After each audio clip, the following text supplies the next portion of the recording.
Alhaji Atiku Abubakar, me yasa kake so ka zama shugaban kasa?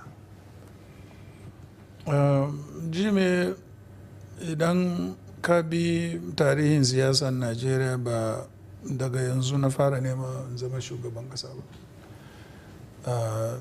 In ka tuna tun 1992-93 na tsaya da MK Abuyala. Da Kingibe a Jos. Na saukawa Biola kuma ya ci.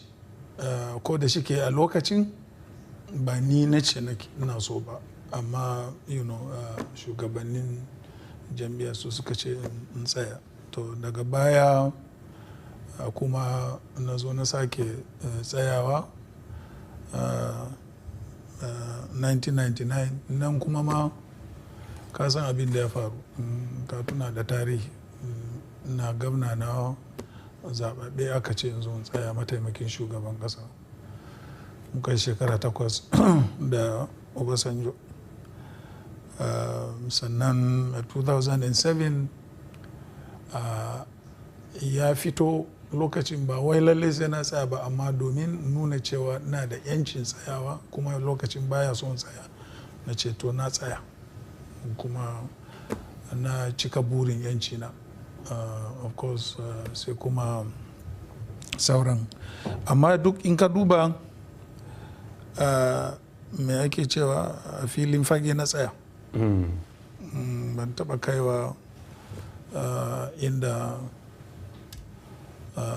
aka bar jama'a gaba daya su zaɓe ni ko kar su zaɓe ni ba sai 2007. So za ka ce watakila sau ɗaya ma kenan na tsaya, amma sauran duk na yi attempting tsaya amma ban tsaya ba. Wasu za su ce kamar idonka ya rufe, da turanci ana amfani da kalmar wato kai desperate, idonka ya rufe sai kai shugaban Najeriya.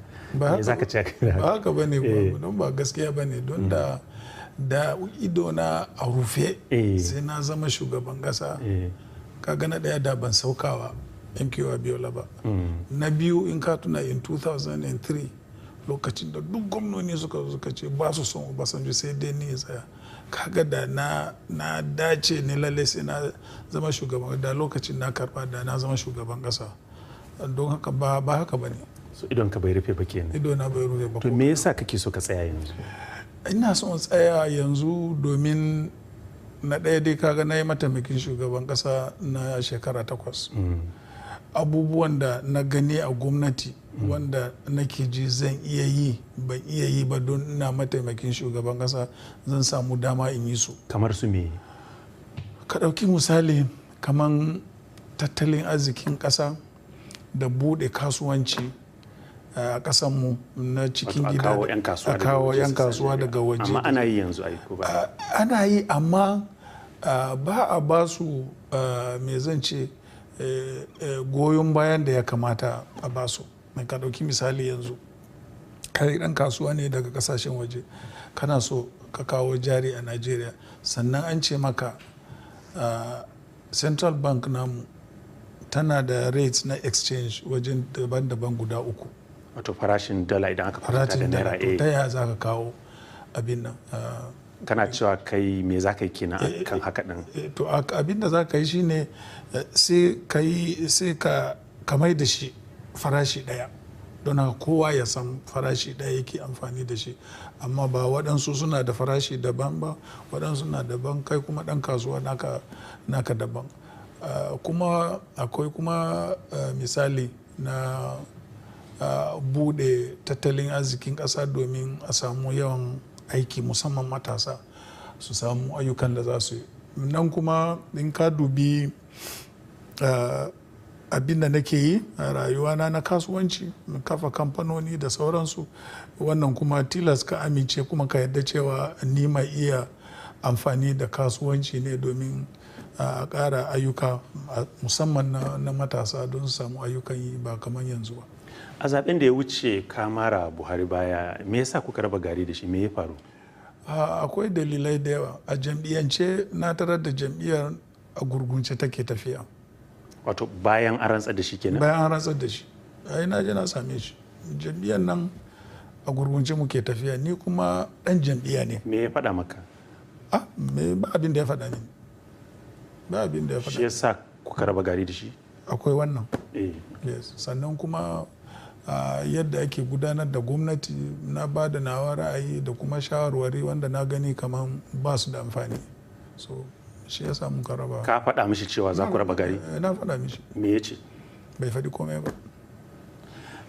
Mu yi maganar cin hanci da rashawa. Kana jin 'yan Najeriya ka kwanta musu a rai a matsayin wanda zai iya yaki da cin hanci da rashawa idan kai nasara a zaɓen? Ƙwarai kuwa, idan dai 'yan Najeriya za su iya tunawa cewa gwamnatinmu mu muka kafa wannan ma'aikata da ake cewa EFCC, kuma ni musamman na samu mata kudaden da za ta fara aiki da shi domin yaƙi da cin hanci da rashawa, to kuma ba irin binciken da ba a yi mini ba irin tona ni ba. Kwanaki akwai wani kamfanin ka Intels a Lagos wanda aka samu matsala, kun ki ku sa kuɗi a cikin asusu na bai ɗaya da gwamnati ta ce a sa, har aka ɗan tsaye da kamfanin. Me za ka ce a game da wannan? Na ɗaya dai ba ni cikin management na jam'iyyar. Ya, amma kana da hannun jari? Ina da hannun jari. Don haka abinda za ka lura a nan, abinda kamfani su suka faɗa mini lokacin da suka samu wannan aiki da kuma contract da suka yi signing da gwamnati, shine kudin nan za a raba shi kashi uku. Na ɗaya za a ba NPA kudinta, na biyu za a biya banki kudin da aka karba aka yi ayyukan nan, abinda ya ragu shine sai kuma a ba kamfani. To yanzu da gwamnatin nan ta zo sai ta ce a hada duka kudaden gaba a sa asusu gaba daya. Me yasa baka ce kamfanin ga sabuwar ka'ida daga gwamnati a biyayya ba? To ni ba ni cikin management, ni shareholder ne. Management ne su suke da wannan yanci su dauki decision da ya kamata, kuma decision bisa doka da suka yi ko kuma suka abin amince da gwamnati. Ai da wata gwamnati suka yi ko? Amma ya kaji da bayani ya fito cewa an tsaye da wannan kamfani saboda ya ta ka'ida? Ni ma abin da na faɗa ban shiga cikin maganan ba, har yau ban shiga ba. Wasu suna ganin akwai wasu shafafu da mai a wannan gwamnati ta Buhari waɗanda ko da maganar cin hanci da rashawa ba a matsa musu. Kai me ra'ayinka game da haka? To akwai watakila akwai gaskiya cikin wannan, tunda akwai waɗansu ana ji ana gani suna waɗansu abubuwa wanda bai dace ba kuma bai bi ka'ida ba, amma kuma gwamnati bata ce komai kuma bata yi musu komai ba. In Allah ya baka nasara a wannan zaben, za ka binciki irin waɗannan mutane, za ka binciki gwamnatin Buhari? Wallahi ba wani wanda ba zan bincika ba. Har Buhari da kansa? A'a, duk wani dai wanda aka kawo wata a ƙara a kan shi.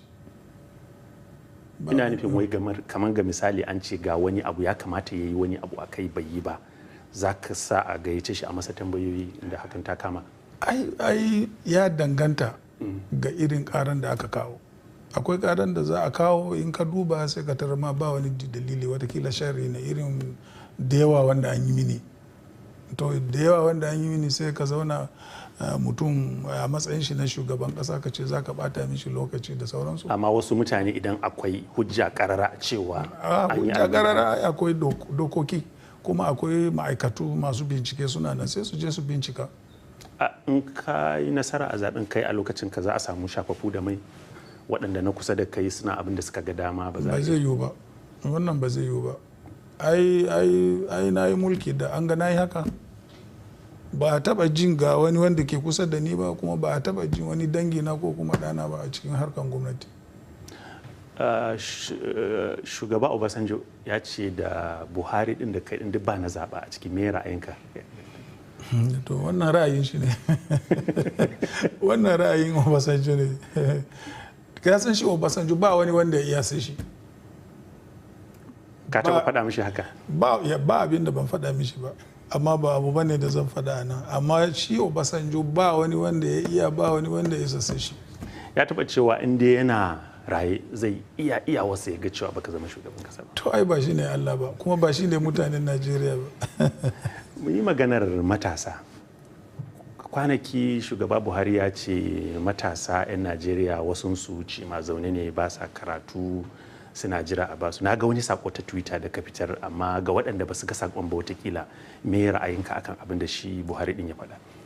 Ra'ayina a gaskiya ba haka ba ne, tunda ni ɗan kasuwa ne kuma yawancin ma'aikata na matasa suke mini aiki, kuma muna ganin amfaninsu kuma muna ganin ci gaban ma'aikatan da sauransu. Ba wani inda muka ɗauki matasa muka ga sun kasa ko kuma ba mu samu riban abin da muke. To baka yarda da shi ba kina akan wancan ra'ayi na shi? Ra'ayinmu ba daya ba, ra'ayinmu ba daya ba, tunda ka san shi Buhari ba dan kasuwa ba ne, ba abin da ya dame shi, kuma bai ma hurɗa da mutane yadda zai san amfaninsu ko rashin amfaninsu. Wasu za su ce tunda magana ce ake yi ta matasa, me yasa kai ba za ka haƙura ba ka bari matasa su yi wannan harka? In za su iya su zo su karba. Kana ganin ba za su iya ba ne? A'a, ba wai ba za su iya ba, shi ne na ce in za su iya yi su zo su karba. Ai ba ta da siyasa da kuma neman zabe, ba ta da wani dokoki wanda ta ce sai ko matashi ko kuma sai na tsakiya ko kuma sai dattijo da sauransu. Kowa yana iya nema. Amma kai me ra'ayinka? Na san watakila kana shiga Twitter da naka ga sakonni, ban san ko kai kake tura waɗannan sakonni ba ko su. Ba wani Twitter da za a yi wanda ba hannuna a ciki. To za ka ga yadda matasa suke magana cewa a ba mu dama mu yi, a ba mu dama. Kwarai da gaske, ni ma ina zuga su. Domin me? Don ba su son shiga harkan siyasa, gani suke bata lokaci ne. Yanzu a cikin tawagarka masu yi maka yakin neman zaɓe da kamfen da sauransu, matasa nawa kake da su waɗanda ba su kai shekara 40 ba ga misali? Ba su da iyaka, suna nan da yawa. In Allah ya baka nasara kaci, matasa nawa za ka naɗa minista? Ai na riga na faɗa, na ce kashi 40 cikin 100 a gwamnati na ministoci dai kan matasa zan ba. Sai dai ɗazu akwai wani abokina muna hira, ya ce to ku a Najeriya mun ga in an ce mutum matashi kuna kai shi har wajen shekara 50, amma mu a Amerika in mutum ya kai shekara 27 ya wuce matashi. Na ce to tun da ka yi maganar Amerika, kwanaki akwai wani gidanka da aka ce an yi gwanjonsa kuma kai ma an hana ka zuwa Amerika. Me yasa ba ka iya zuwa Amerika? Ba wai ba ni iya zuwa Amerika ba. Na nemi visa in je Amerika, ba su bani ba. Don haka me laifi na a ciki? Kuma suna da yanci su bani ko kar su bani. Amma galibi in sun hana mutum visa za su iya yin bayani. Ko ba su ba? Abin da suka bara sun ce administrative process. Kasan in an hana ka ne ba za ka, akwai dalili, yanzu can ma za su faɗa maka ba za a baka ba, don amma nawa aka ce visan ka na under administrative process. Wato har yanzu kamar ana aiki a kai? Kamar har yanzu ana aiki a kai. Amma watakila kana da jari a can da sauransu, me yasa ba za ka ɗaukaka ƙara ka je kotu? Ba wani jarin da nake da shi a Amerika. Gidan da ka ce nawa an yi gwanjonsa, wannan kuma gida ne na sayawa mata na tun shekaru da suka wuce, kuma ta je ta sayar da gidanta, ta ɗauki kudinta ta tafi da su. Amma an ce an yi gwanjon gidan, an sai da shi. Ba gwanjo aka yi ba, sayarwa aka yi. Wa aka ba kuɗin? Mata na mai gidan. Aini ba gidan ba a suna na yake ba. Ok, ba gidanka bane kenan? Ba gidana bane, gidan mata na ne na saya mata, kamar yadda nake wa mata na a Najeriya, kowace mace na saya mata gida na bata. To amma ba ni da bukatan gida ma. Amma ya kake ji a matsayinka na wanda yake neman shugabancin Najeriya, a ce ga wata ƙasa mai muhimmanci kamar Amurka kuma sun hana ka izinin shiga? To an ce maka mutum ba zai zama shugaban ƙasar Najeriya ba sai ya je Amerika ne? A wani tsarin mulki ko kuma a wani doka aka faɗi haka? A wasu za su ɗauka kamar saboda watakila akwai wasu dalilai ne haka. Ba wani dalili.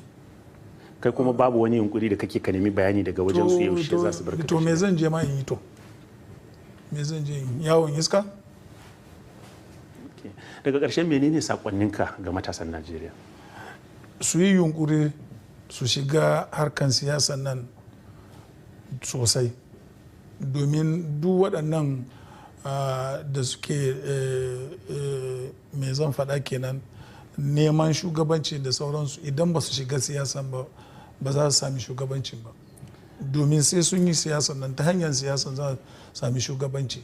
menene za ka fara mai da hankali a kai in a rantsar da kai in Allah ya baka nasara ka zama shugaban kasa, wani abu ne na farko da za ka fara mai da hankali a kai? Samuwa matasa aiki. Ina maganar Boko Haram? Boko Haram yana ciki, shine security ko tsaro. Boko Haram yana ciki, Boko Haram na ciki, kuma economy na ciki. Ka gamsu da yadda ake yaki da Boko Haram din yanzu? Ba laifi, ba laifi, amma har yanzu yaya za a ce ƙasa kamar Najeriya? Ka tuna lokacin da muka yi yakin Biafra, wata 30 muka gama da Biafra, kuma ma cikin sunkuru, dajin kurmi, sannan a ce 'yan yara ƙanana a nan ƙasan Borno Sahara, ko kana sama kana kallon duk abin da ke faruwa, a ce shekara 8. Kai a wata nawa za ka gama da su? Ni ba zan ce maka ga wata nawa zan gama, amma dai shekara 8 jime a ce yaran nan sun gagare mu, kai ba za ka dubi maganan nan ba. To menene za ka yi da ya bambanta da abin sai na je na ga me ke faruwa, me ya faru, me yasa aka yi shekara 8 yaran nan ba a gama wannan yakin ba. In ya cancanci ai bincike akan kudaden makamai da sauransu za ka yi kenan? Zan yi, amma me yasa shekara 8?